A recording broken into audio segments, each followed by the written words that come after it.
जय हिंद साथियों, आज हम बात करने वाले हैं नई कोस्ट गार्ड की निकली वैकेंसी के बारे में, जो कि एज अ असिस्टेंट कमांडेंट है, जिसमें आपको टेक्निकल और इंजीनियरिंग सेक्टर में 2 जॉब्स देखने को मिल जाएंगी। टोटल वैकेंसी इसमें जो सीट्स है वो 70 है और इसके लिए सिर्फ और सिर्फ मेल कैंडिडेट ही एप्लीकेबल है। बात कर लेते हैं कि इसकी जो एप्लीकेशन फॉर्म है वो 19 फरवरी से चालू हो गई थी और आगे 6 मार्च तक चलने वाली है। अब हम थोड़ी सी बात कर लेते हैं, इसमें आपकी एज होनी चाहिए 21 से 25 साल और एक जो है 1 जुलाई 2024 तक आपकी कम से कम 21 साल एज हो जानी चाहिए। तो ज्यादा जानकारी के लिए आप इस प्रोफेशनल वेबसाइट पे भी जा सकते हो, लिंक आपको डिस्क्रिप्शन बॉक्स में मिल जाएगा। इसका फॉर्म थोड़ा सा सीरियस मतलब बड़ा है, तो इसको हम फिल करके पूरा दिखाएंगे आपको, थोड़ा सा भी कहीं से स्किप मत करना। सबसे पहले तो इसकी वेबसाइट पे आएंगे और यहाँ पे हमें नया अकाउंट बनाना पड़ेगा, तो रजिस्टर टू क्रिएट अकाउंट पे हम क्लिक करेंगे। रजिस्टर टू अकाउंट पे हम जैसे ही क्लिक करेंगे, यहाँ पे हमारी पर्सनल डिटेल्स मांगेगा, जो कि आपको आगे भी काम आने वाली है, इसलिए इस डिटेल्स को बहुत ही ध्यान से आपको भरना है, कहीं पे भी कोई मिस्टेक नहीं होनी चाहिए। जैसे कि आपको अपना नाम भरना है,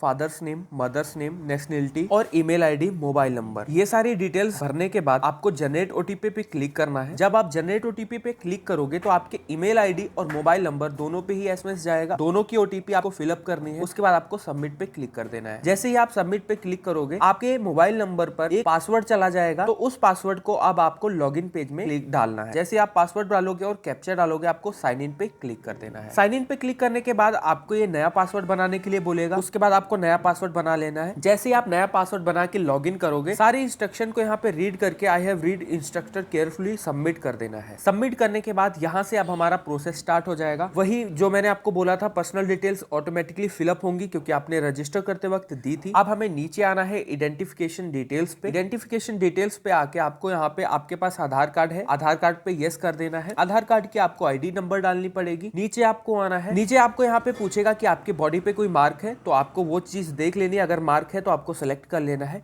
एम्प्लॉय टाइप में आपको डाल देना है अनएम्प्लॉयड। आपका जो कास्ट सर्टिफिकेट होगा उसमें आपकी एक्सपायरी वैलिडेट डेट लिखी हुई है, तो आपको वो डाल देनी है। उसके बाद नेक्स्ट आपका इसी में होगा अपलोड डॉक्यूमेंट, जहां पे आपको आधार कार्ड डालना पड़ेगा और डेट ऑफ बर्थ की प्रूफ के लिए आपको यहाँ पे अपनी 10th की मार्कशीट को डालना पड़ेगा। आपके पास 10th की मार्कशीट है तो उसको भी डाल सकते हो, अदरवाइज आप डेट ऑफ बर्थ सर्टिफिकेट भी डाल सकते हो। दोनों को अपलोड करने के बाद आप सेव पे क्लिक कर दोगे। अब हमारा सेकंड फॉर्म खुल जाएगा, जहां पे हमें क्वालिफिकेशन डिटेल को सिलेक्ट करना है। आप और ये वैकेंसी ग्रेजुएट हुए लोगों के लिए ही है। ग्रेजुएशन क्लिक करके सेव क्वालिफिकेशन क्लिक कर दोगे। अब आपको क्वालिफिकेशन डिटेल को सिलेक्ट कर लेना है, जैसे कि आपने 12th पास किया है, आपका पासिंग ईयर कौन सा है, आपने किस बोर्ड से किया है और आपका सर्टिफिकेट नंबर क्या है। और नीचे आना है, आपको परसेंटेज में मार्क्स मिले हैं या ग्रेड में, आपको वो चीज सिलेक्ट कर लेनी है। अगर मिले हैं परसेंटेज में या ग्रेड में, जो भी मिला है आपको साइड में फिलअप भी करना है कि कितने परसेंटेज आपको मार्क्स मिले हैं। उसके बाद आप थोड़ा सा नीचे आओगे, सब्जेक्ट वाइज डिटेल मांगी है, जहां पे 2 सब्जेक्ट मेन है, फिजिक्स और मैथ। तो आपको फिजिक्स में आपको कितने मार्क्स मिले हैं और कितने में से मिले हैं, जैसे कि 100 आउट ऑफ आपको कितने मिले हैं, आपको ये चीज डाल देनी है। सब सारी डिटेल डालने के बाद फिर से हमें सेव पे ही क्लिक करना है। अब हमें ग्रेजुएशन डिटेल को भरना है कि आपने किस साल ग्रेजुएशन पास की है, आपकी कौन सी डिग्री थी, आपने किस स्ट्रीम से किया है और आपने किस यूनिवर्सिटी से किया है। इस तरीके से आपको ग्रेजुएशन डिटेल फिलअप करनी है। और एक चीज और यहाँ पे आपको जरूरी है जो मैं बता दूं, एंटर ग्रेजुएशन मार्क्स डिटेल। आपको यहाँ पे अगर आपने ईयरली किया था तो आपको तीनों साल के जो मार्क्स मिले हैं आपको वो डालने हैं। अगर आप सेमेस्टर वाइज कर रहे हो तो आपको तीनों साल के जो सेमेस्टर में पर सेमेस्टर में मार्क्स मिले हैं आपको वो डालने हैं और फिर से हमें सेव पे क्लिक कर देना है। अब हमें पोस्ट सिलेक्ट करने के लिए बोलेगा नेक्स्ट पेज में, तो यहाँ पे एक ही वैकेंसी हमारे लिए है जीडी, तो हम जीडी को सिलेक्ट कर लेंगे जो कि जनरल ड्यूटी है और यहाँ पे सेव कर देंगे। सेव करने के बाद ये हमसे अपना कम्युनिकेशन डिटेल मांगेगा, जिसमें हमें अपना एड्रेस देना होगा। अगर आपके पास जो आधार कार्ड है, अगर आप अभी भी उसी आधार कार्ड के एड्रेस पे स्टे कर रहे हो तो आप वही एड्रेस डाल दो और नीचे प्रेजेंट एंड करंट एड्रेस में भी ऊपर वाला ही एड्रेस सेलेक्ट कर लो। उसके बाद हमसे एडिशनल पर्सनल डिटेल मांगेगा, जिसमें कि काफ़ी सारी चीज़ें पूछेगा, जहां पे हमें सभी चीज़ों को नो कर देना है। अगर आपने एनसीसी नहीं की है तो सबको नो करके सेव कर देना है। सेव करने के बाद आपके पास अपलोड डॉक्यूमेंट का पेज खुल जाएगा, जहां पे हमें अपनी फ़ोटो अपलोड करना है। जहां पे आपको फ़ोटो पे स्लेट पकड़ के आपको फ़ोटो क्लिक करनी है, जिसपे आपका नाम लिखा होना चाहिए, आपकी प्रेजेंट की डेट लिखी होनी चाहिए, साइड में आपको सिग्नेचर और लेफ्ट और राइट थंब आपको अपलोड करने हैं। अब आपको लाइव फोटो भी कैप्चर करना पड़ेगा, तो स्टार्ट कैमरा पे क्लिक करेंगे और यहाँ पे हम लाइव फोटो लेंगे और नीचे कैप्चर इमेज का ग्रीन बटन आएगा तो उस पर हम क्लिक कर देंगे।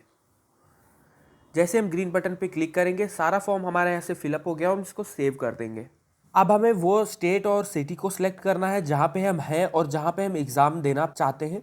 आप कोशिश करो कि आपकी जो 30-40 किलोमीटर की रेंज के अंदर ही आपको जगह दिखे, वहीं को आप सिलेक्ट करो। जैसे मैं यहाँ पे उत्तर प्रदेश स्टेट से हूँ और सभी लोग हो गए, तो मैं उत्तर प्रदेश सिलेक्ट कर लेता हूँ और यहाँ पे मैं अपने आसपास की जगह जैसे कानपुर, लखनऊ, प्रयागराज, वाराणसी, इन सब जगहों को सिलेक्ट कर लेता हूँ। नेक्स्ट पेज पे हमसे स्टेज 2 सिटी सिलेक्शन मांगेगा जहाँ पे आप ट्रेनिंग करना चाहते हो। तो मैं अपने आसपास की जो भी ट्रेनिंग सेंटर हमें दिख रहे हैं तो वहाँ पे मैं सिलेक्ट कर लेता हूँ और इसको सेव कर देता हूँ। अब यहाँ से हमारा जो सारा फॉर्म था, एप्लीकेशन फॉर्म, वो हमारा फिलअप हो चुका है। यहाँ पे हमें अपनी सारी डिटेल आ जाएगी, उसको हम एक बार अच्छे तरीके से दोबारा चेक कर लेंगे। हालांकि बाद में एडिट का हमें मौका मिलेगा, बट एक भी पहली बार में ही कोई मिस्टेक नहीं करनी है। सारी डिटेल हम चेक कर लेंगे और यहाँ पे अपनी सिटी हमने जहाँ से फॉर्म भरा है उसको फिर से फिलअप कर देंगे। फिलअप करने के बाद यहाँ पे जितने भी बॉक्सेस हैं हम सबको टिक मार्क कर लेंगे और सेव पे क्लिक कर देंगे। हमारी यहाँ पे बेसिक डिटेल आ जाएंगी, सारे फोटोग्राफ्स और डॉक्यूमेंट आ जाएंगे। हमें यहाँ पे नीचे I have declare that information finished above इस पे टिक मार्क करके कंफर्म डिटेल पे क्लिक कर देना है। उसके बाद जैसे ही आप पेमेंट करोगे आपका फाइनल सबमिट हो जाएगा। आई होप कि इस वीडियो से आपको काफी ज्यादा हेल्प मिली होगी और इसी तरीके से और नॉलेजेबल वीडियोस को जानने के लिए हमारे चैनल को सब्सक्राइब कर लेना। हम अपने चैनल पर स्टूडेंट्स के हेल्प के लिए काफी सारे वीडियोस लाते हैं, जैसे कि कोई भी नई वैकेंसी आएगी तो उसकी नोटिफिकेशन और उसकी पूरी डिटेल आपको हमारे चैनल पर मिलती रहेगी। Thanks for watching.